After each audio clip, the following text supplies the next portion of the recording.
ShearCore brings you a training video on blade shimming using BladeCore's premium blades. Blade shimming is important because the correct shimming of blades extend blade life, minimize jamming, and prolong the life of the pivot group. This process should take you 20 minutes or less. It is important that you always wear the proper personal protective equipment while working on your Fortress shear. You should never hit a blade with any hardened steel tool. The blades could chip or break and cause serious injuries. Use a soft-faced mallet or wood block to loosen the blades from their blade pockets. If this is ineffective and you are not able to remove the blades, please contact the ShearCore service team. Blade shimming is critical. We recommend pausing the video to see what yours should be set to. You may need to open your gap when processing specific materials. You will need a small sledge, a block of wood, SC feeler gauge kit number 22-02525, and SC toolkit part number 22-01041. We want to make sure you're familiar with terminology we reference in this video, including the tip, the upper secondary, the upper primary, the lower primary, the lower secondary, and the guide blade.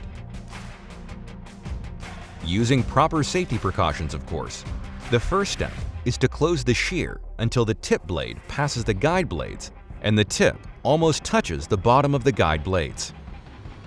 Using the feeler gauges, you need to measure both sides. Make sure you save the lowest measurements.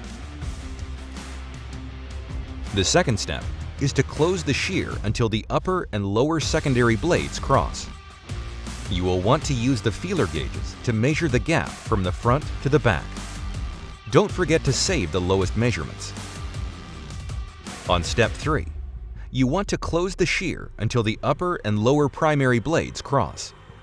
Again, you will want to use the feeler gauges to measure the gap from the front to the back. Remember, you need to save the lowest measurements. Step 4 has you taking your saved measurements and subtracting the desired amount to get the correct number of shims to be at 0.015. Check out this example of how we did our calculations. Feel free to hit pause to do your quick calculations. Step 5 is broken into 6 different components. First, you're going to gather and set aside the correct number of shims that are in your shim pack. The second part is you need to loosen all the lower bolts. Now, you are going to use a small mallet and a block of wood to hit the end of the bolts to knock the blades out far enough to slide the shims between the blades and the adjustment plates. The fourth part of the process is to add the shims. Now, it's time to torque the bolts to the factory specs. The final part is to recheck your gaps with your feeler gauges.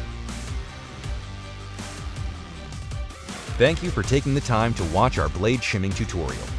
Make sure to reach out to ShearCore service team with any questions.